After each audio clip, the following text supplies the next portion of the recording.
We work in the dark to serve the light. Hey everyone, welcome to another fascinating episode uncovering the secret history of assassins. From the earliest civilizations, these covert killers have shaped human events, operating in the shadows yet influencing the fate of empires. Some worked alone, neutral mercenaries killing for coin. Others served larger forces, elite units specialized in striking strategic targets. Though their motives differed, their lethality was unmatched. Today we'll explore 8 of the most infamous bands of assassins, from religious fanatics to revolutionary radicals. How did they operate? What made them so effective? And how did they change the course of history? The answers may surprise you, so buckle up for a thrilling trip into the perilous underworld of assassination. You won't want to miss the intrigue and action as we uncover the greatest secret brotherhoods of silent death dealers. Let's get started! Shadows of the past, the legendary order of the Hashshashin. Out of the shadows they emerged. They were striking fear into the hearts of kings and caliphs. Silent as the grave, their daggers dealt death with otherworldly precision. They were the Hashshashin, history's most enigmatic order of assassins. But who were these phantoms of the desert sands, and from whence came their shadowy brotherhood? Whispered legends tell of their hidden mountain fortress, Alamut, where devotees trained relentlessly in the lethal arts. The origin of the name Hashshashin is debatable, the more so because most sources for the assassins are second-hand. Marco Polo claimed it came from Hashishi, or the hashish users, as the Hashshashin reputedly used the drug before committing their murders. At Alamut's helm sat the mysterious Hassan Nusaba, founder of the new doctrine. His acolytes infiltrated the courts of the powerful, biding their time through years of patient study. When the order came, they struck without mercy or regard for their own lives. Certain paradise awaited. Though their motives were complex, one truth was absolute. The Hashshashin shaped history in bloody strokes too subtle to chronicle. Their cloak and dagger crusade ended at the hands of the implacable Mongols, who razed Alamut in 1256. Yet centuries later, the Hashshashin's legend endures as one of the ancient world's most fascinating secret societies. Their legacy lurks in the shadows, awaiting rediscovery. Will you be the one to pierce their veil and unravel their enigmas? The ancient order beckons. The Sicarii, ancient Israel's shadowy assassins. The Hashshashin were not the first covert group in history. Out of the desert sands, shadowy figures emerge wielding knives in the darkness. They are the Sicarii, ancient Israel's clandestine brotherhood of assassins. Driven by faith and fury, they stalked the colonizing Romans who oppressed their Jewish homeland. Their name betrays their method, Sicarii, or dagger men. Concealed blades struck down legionnaires and collaborators alike in broad daylight. None were safe from the silent sting of their stealthy strikes. Jerusalem convulsed in dread as the Sicarii melted into fearful crowds after each killing. First the high priest, then priests and aristocrats fell victim, kidnapped for ransom, or executed as traitors. Even the governor's scribe was not safe until the release of captured assassins was secured. When revolt ignited in 66 AD, the Sicarii seized the fortress Masada, massacring its Roman garrison. Yet in the end, wrathful zeal bred ruin. Their bid to force rebellion by destroying food supplies backfired. Civil war erupted when their leader Menahem crowned himself Messiah. Though Masada stood defiant, the Sicarii's disunity and fanaticism ultimately failed to liberate their homeland. In 73 AD, the Romans retook even the last redoubt, finding only the lifeless bodies of the Sicarii, their suicide a final act of defiance. Though their insurrection was doomed, the Sicarii's daring strikes still echo through history. Secretive blades in the darkness wielded in the name of faith. Little brother.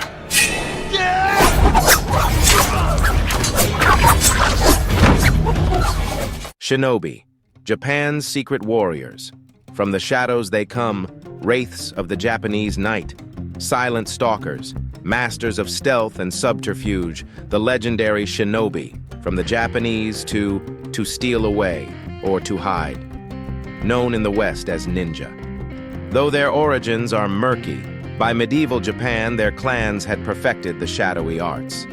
Iga and Koga became renowned fountainheads of shinobi lore, schools where initiates trained rigorously in ninjutsu, the skills of disguise, infiltration, espionage, and assassination. Their arsenal ran the gamut from blades and bombs to blinding powders and grappling hooks. When war fractured Japan in the 1500s, shinobi became prized mercenaries, undertaking covert missions too dishonorable for samurai.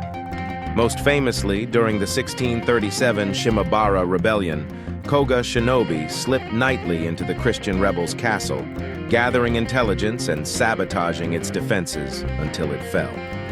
Targeted daimyos took countermeasures, tripwires and traps, squeaky floors as alarms. But silent death often came unheralded, shurikens slicing from the darkness. By the 1800s, the shinobi redeemed their reputation, becoming instrumental in Japan's secret services. Though their era has passed, their legacy endures. The ninja remains enshrined in legend as masters of secrecy, stealth, and subtlety, shadows dwelling at the fringes of history, rarely glimpsed but forever feared.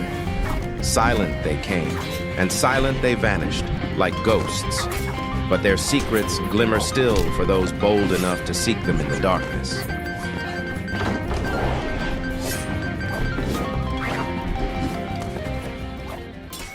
From shadows they struck, tales of the Ronin. From the mists they come, masterless samurai adrift on the tides of history. Ronin, wave men, vagrant swordsmen bereft of lord or land. Though trained in the noble arts of war, fate made mercenaries of many. And yet some found new purpose in resistance, striking ripples against the rising Tokugawa tide. In secrecy they moved, shadow warriors no longer bound by Bushido's codes of honor. Disguised as monks or tradesmen, they mapped their enemies' strongholds, biding time until the moment to strike arrived unseen. So did the 47 Ronin after their lord was forced to suicide by the courtier Kira. For over a year they watched and waited, their vengeance simmering. When the winter storm broke on January 30th, 1703, the Ronin fell upon Kira's mansion from front and rear.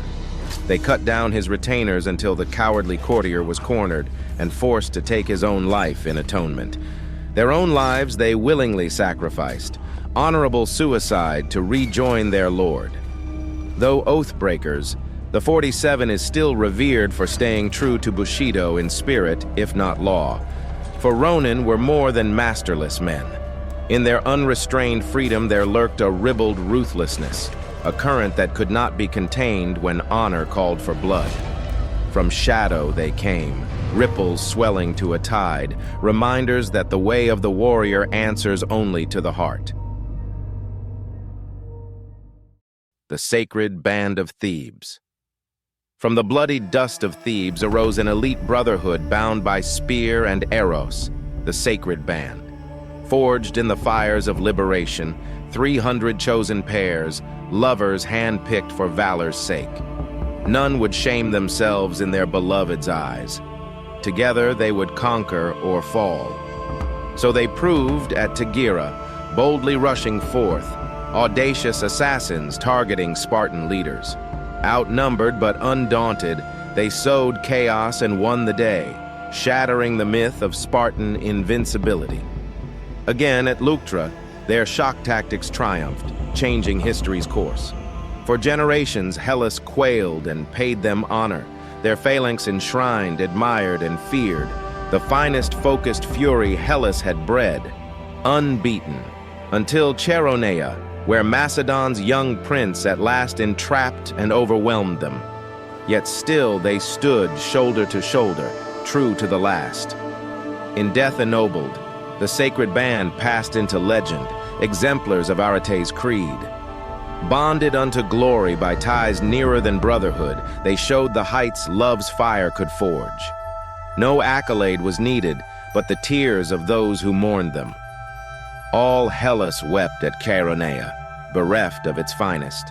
Though centuries have flowed by like rivers, still their story stirs the blood. Love and honor bound them fast, and together they stand remembered, symbols eternal of passion's transcending power. The Vishkanya, ancient India's poison maidens. Not all assassins were male. From the shadows of ancient India emerged deadly beauties, secrets in silk and sin.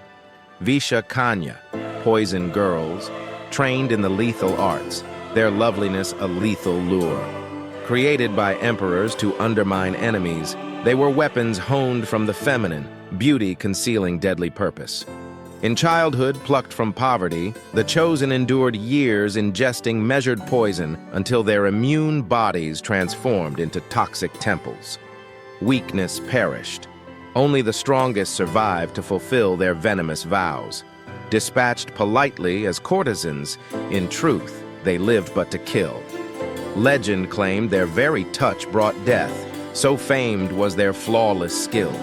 But in gilded chambers, their art was more subtle, eliminating marks with a tainted caress of lips or wine cup. None suspected until too late the malice beneath their warm welcome. So kings turned passion against foes, binding assassins in silken robes. For who could ever suspect such a tender emissary, lovely and laughing? Only when the feast and kiss concluded would the truth emerge. Vishkanya's mission complete, her target's end ensured. Beauties concealing poisons, they glide through history's shadows, reminders that innocence may hide deadly skills. Ever allure men's hearts at your peril. For in the poison girl's kiss awaits mortality's stinging caress. Her story warns that softness often sheaths the sharpest blade, and the flower's fragrance can herald one's last breath. Deadly beauty lurks still in India's dance, waiting to be unleashed again by those who know its ancient secrets. Hitler's werewolves, the werewolves and Nazi fanaticism. As Nazi Germany's ruin neared in 1944, a desperate ploy was spawned. Hitler's werewolves. Himmler's brainchild, these were squads of assassins and saboteurs to strike Allied forces from behind the lines. Mostly teenagers drawn from the Hitler youth were indoctrinated and expendable. Hastily trained in explosives, arson, and stealth kills, these child soldiers were intended to be shadows gnawing at the enemy's flank through guerrilla tactics and targeted killings. Weapons were cached for their future use as the werewolves melted into civilian life, wolves in sheep's clothing. The fanaticism of youth made them malleable tools, deadly and disposable. In early 1945, their reign of terror began. Officials were strangled, partisans executed, and convoys attacked. The mayor of Aachen was assassinated in small waves of terror against the Allied tide. But the werewolves were too little, too late, too young. Poor strategy and training hamstrung them. Weapons caches were discovered unspent, killing too few to even delay the inevitable. By the war's end, only propaganda value remained.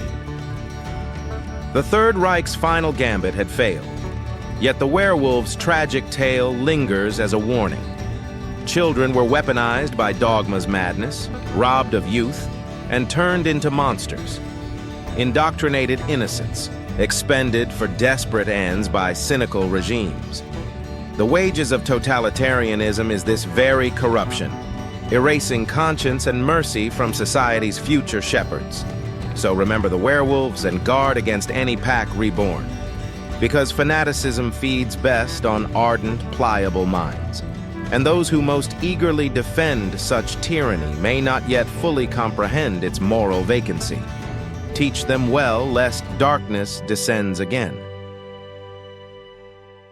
The Black Hand Gang. From the shadows of Serbia arose Avengers in black, oath sworn to liberation. The Black Hand, a terrorist brotherhood of around 2,500 strong, civilian and soldier alike, led by the cunning Colonel Dragutin Apis Dimitrievich. Their tools were terror, assassination, and war. By 1914, their invisible hand gripped the nation.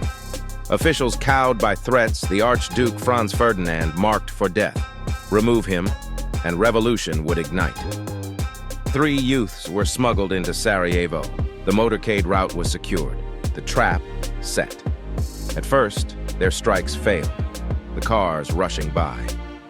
Yet on the return leg, Gavrilo Princip seized destiny's hour, slaying the royal couple with pistol shots that echo through history.